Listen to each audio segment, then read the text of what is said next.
மெய்ப்பொருள் நேயர்களுக்கு வணக்கம். இன்னைக்கு கருமியும் தருமியும் அப்படிங்கிற கதைய உங்களுக்கு சொல்ல போறது நான் அபிநயா ஸ்ரீகாந்த்.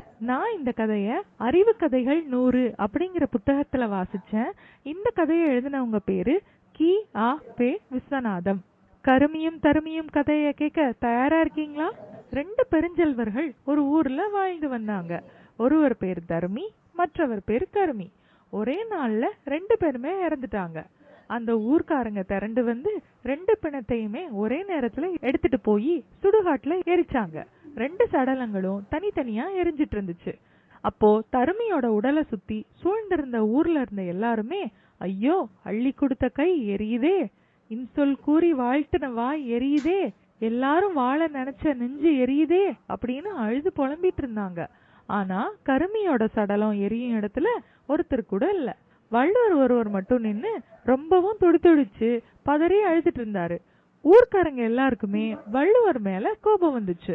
அந்த ஊர்க்காரங்கள்ல ஒருத்தர் மட்டும் துணிஞ்சு, உங்ககிட்ட கேட்க கூடாதுதான், இருந்தாலும் கேக்குறேன்னு சொல்லிட்டு, நாங்க எல்லாருமே தருமை சடலம் பத்தி எரியுதேன்னு இங்க நின்னு அவரோட புகழையும் பெருமையும் சொல்லி அழுறோம். கருமி எரிகிற இடத்துல நீங்க மட்டும் நின்னு அழுறீங்களே, என்ன காரணம் அப்படின்னு கேட்டாரு. அதுக்கு வள்ளுவர் சொன்னாரு, இன்பத்திலேயே சிறந்த இன்பம் அப்படின்னு ஒண்ணு உண்டு. இல்லாத மத்தவங்களுக்கு தன்னோட பொருளை வாரி வழங்கி அதை வாங்கிக்கிட்ட மக்களோட முகம் மலர்ந்து மகிழ்ச்சி அடையறத பார்த்து தானும் மகிழ்ச்சி அடையறது தான். இந்த இன்பம் எப்படி இருக்கும் அப்படிங்கறத தருமி அவன் வாழ்நாள் முழுசும் செஞ்சு மகிழ்ந்து மகிழ்ந்து இப்போ எரியிறான்.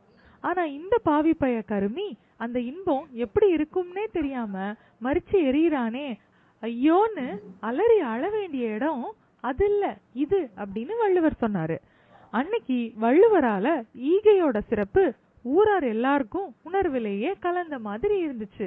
அதுக்கப்புறம் அந்த ஊர் மக்கள் எல்லாருக்குமே கொடுத்து வாங்குறவங்க முகத்துல உள்ள சந்தோஷத்தை பார்த்து அவங்களும் சந்தோஷமா இருக்க ஆரம்பிச்சாங்க.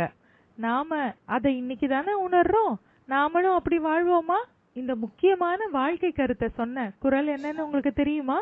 ஈத்துவக்கும் இன்பம் அறியார்கொள் தாமுடைமை வைத்திழக்கும் வன்கணவர்.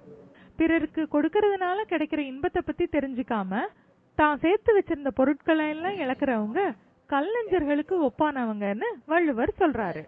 ஈத்துவக்கும் இன்பம் அறியார்கொள் தாமுடைமை வைத்திழக்கும் வன்கணவர். இந்த குறளை பின்பற்றுவோமா? இந்த கதை உங்களுக்கு பிடிச்சிருந்ததா? இதே மாதிரி உங்களுக்கு பிடிச்சமான நீதி கதைகளோட நான் உங்களை சீக்கிரமே சந்திக்கிறேன். பிரிவது மீண்டும் இணைவதற்காகவே. நன்றி, வணக்கம்.